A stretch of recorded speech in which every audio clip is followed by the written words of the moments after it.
जय भीम साथियों, बहुत बहुत स्वागत है आपका हमारी इस खास पेशकश में। इस वक्त मैं जहां खड़ा हूं, आप पीछे उस मूर्ति को, लिबर्टी आइलैंड को और स्टैचू ऑफ लिबर्टी को देख के समझ चुके होंगे कि ये मैं कहाँ हूँ। मैं इस वक्त अमेरिका में हूँ और ये स्टैचू ऑफ लिबर्टी है।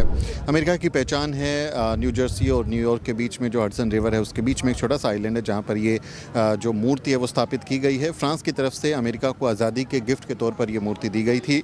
आप सब जानते हैं भारत में भी बाबा साहेब डॉक्टर अम्बेडकर की मूर्तियाँ लगाई जाती हैं और मुझे लगता है दुनिया में बाबा साहेब डॉक्टर अम्बेडकर इकलौते ऐसे व्यक्तित्व हैं, शख्सियत हैं जिनकी सबसे ज़्यादा मूर्तियाँ लगाई जाती हैं। और बाबा साहेब डॉक्टर अम्बेडकर ही इकलौते ऐसे व्यक्ति हैं जिनकी सबसे ज़्यादा मूर्तियाँ भी तोड़ी जाती हैं। भारत में आप देखते हैं बहुत सारे लोग जिनके दिमाग में मनुवाद है, जातिवाद है, वो बाबा साहेब डॉक्टर अम्बेडकर की मूर्तियों पर हमला करते हैं, कई बार उस पर कीचड़ फेंक देते हैं या मूर्तियों को तोड़ देते हैं, परेशान करने की कोशिश करते हैं, उन्हें अपमानित करने की कोशिश करते हैं।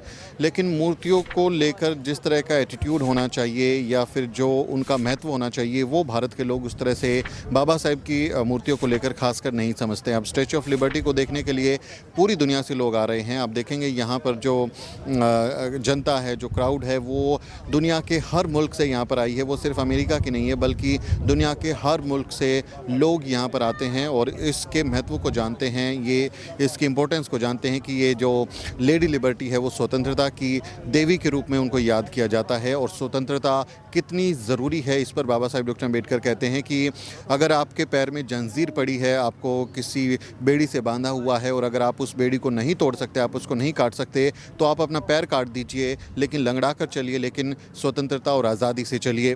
तो आज़ादी के महत्व को पूरी दुनिया में बहुत एक इम्पोर्टेंस दी गई है कि व्यक्ति जन्म से आज़ाद होना चाहिए, स्वतंत्र होना चाहिए और उस पर किसी भी तरह का नियंत्रण या गुलामी नहीं होनी चाहिए। दुनिया के अलग अलग मुल्कों में अलग अलग तरह की गुलामी है, लेकिन भारत में जो जाति व्यवस्था है उसे दुनिया की सबसे पुरानी और दृढ़ एक गुलामी की व्यवस्था माना जाता है, क्योंकि दास प्रथा, गुलामी दुनिया के अलग अलग मुल्कों में ख़त्म हो गई। लेकिन भारत में जो जातिवाद है वो अभी भी वैसा का वैसा बना हुआ है। कुछ बदलाव ज़रूर आए हैं। बहुत सारे लोग जो कि अपने आप को डोमिनेंट कास्ट कहते हैं या सवर्णा कहते हैं, वो उनमें सुधार भी आ रहा है, जो कि अच्छी बात है, लेकिन अभी भी बहुत सारे लोगों में वो सुधार आना बाकी है। जो लोग इस बात को समझें कि इंसान और इंसान में कोई भेदभाव नहीं होता, उसमें कोई बंटवारा नहीं होता, ऐसे लोगों को समझना चाहिए कि हम सब बराबर हैं। भारत का संविधान हम सबको हम स्वतंत्रता देता है, अपने आप को अभिव्यक्त करने की आज़ादी देता है, हमें समान अवसरों की गारंटी देता है। तो हमें उसकी तरफ अपना ध्यान रखना चाहिए और हमें सभी को समान समझना चाहिए।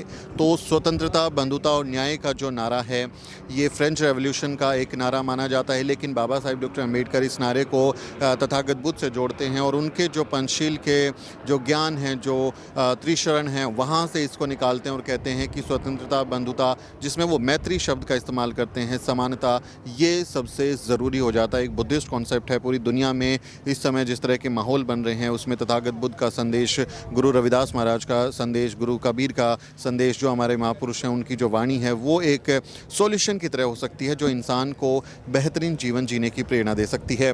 तो हमें चाहिए कि हम आज़ादी के महत्व को समझें। हम उस पीड़ा को जानते हैं जिससे जातिवाद के कारण हम शिकार होना पड़ता है, लेकिन हम उस पीड़ा से निकलें और आज़ादी के महत्व को समझें। आज़ादी सिर्फ ये नहीं है कि आपके ऊपर ब्रिटिश की एक गुलामी थी और फिर वो अलग हो गए। गुलामी कई तरह की होती है। राष्ट्रपिता ज्योतिबा फुले अपनी किताब गुलामगिरी में मानसिक गुलामी की बात करते हैं कि जो दिमाग को गुलाम कर लेना है और आपको अपने ऐसे वश में कर लेना, आपको गुलाम बना देना है, तो उसमें जो गुलामी है उससे भी हमें बाहर आना चाहिए। और हमें, चाहे वो पाखंडवाद हो, चाहे वो किसी तरह की ब्राह्मणवादी व्यवस्था हो, चाहे वो किसी तरह के षड्यंत्र का शिकार हो जहां हम अपने मेहनत कश का पैसा या थैंक्स ब्रो वो उसमें हमें उस पाखंड से बाहर आना चाहिए, हमें उसके महत्व को जानना चाहिए और किसी भी तरह से अपनी पूंजी, अपने जो मेहनत का पैसा है, वो किसी भी तरह से खर्च नहीं करना चाहिए पाखंड में। उस मानसिक गुलामी से भी हमें संभलने की ज़रूरत है। बाबा साहेब डॉक्टर अम्बेडकर और ज्योतिबा फुले ने बहुत सारे हमको ज्ञान दिया है कि हमें स्वतंत्रता का पालन करना चाहिए और गुलामगिरी में ओके, लवली।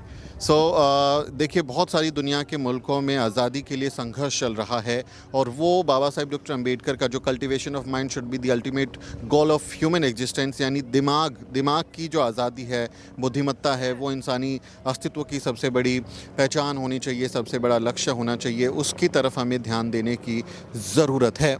तो हमें आज़ादी सिर्फ ये नहीं है कि हमें अंग्रेज़ों से आज़ादी मिल गई, हमें पाखंडवाद, ब्राह्मणवाद, मनुवाद से भी आज़ादी की ज़रूरत है। हमें भुखमरी अशिक्षा से भी आज़ादी की ज़रूरत है। हमें दलित बहुजन समाज में जो अंधविश्वास है, उससे भी बाहर निकलने के लिए आज़ादी चाहिए।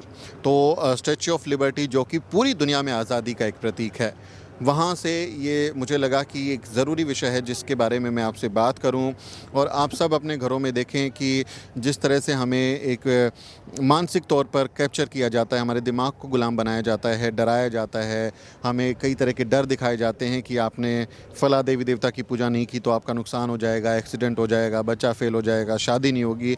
इस डर से भी बाहर आने की ज़रूरत है। आप अपने आप पर विश्वास करें, आप अपने वैज्ञानिक दृष्टिकोण को विकसित करें, आप अपने बच्चों को अच्छे स्कूल में भेजें, कोशिश करें कि उन्हें अच्छी पढ़ाई करें। संत गाडगे कहते थे कि अगर आपके घर में थाली नहीं है तो हाथ पर रखकर खाना खाइए, और थाली है तो थाली बेच दीजिए, फिर हाथ पर रखकर खाना खाइए, लेकिन अपने बच्चों को शिक्षा दिलाइए। तो शिक्षा बहुत ज़रूरी हो जाती है, तब आप स्वतंत्रता के महत्व को समझ पाएंगे।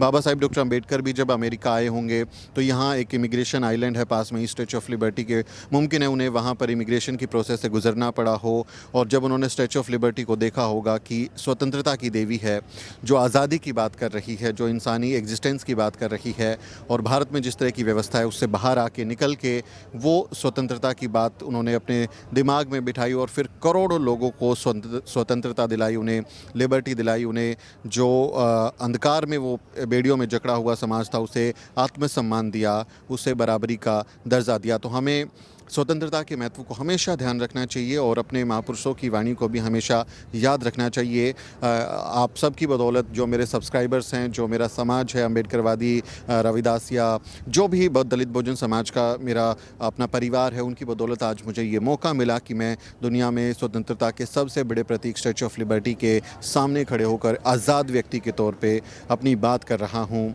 एक निर्भीक व्यक्ति के तौर पर, एक स्वतंत्र व्यक्ति के तौर पर अपनी और अपने समाज की बात कर रहा हूँ। तो आपसे ये बात करके मुझे बहुत अच्छा लगा। आप इस पर क्या सोचते हैं कमेंट करके ज़रूर लिखें।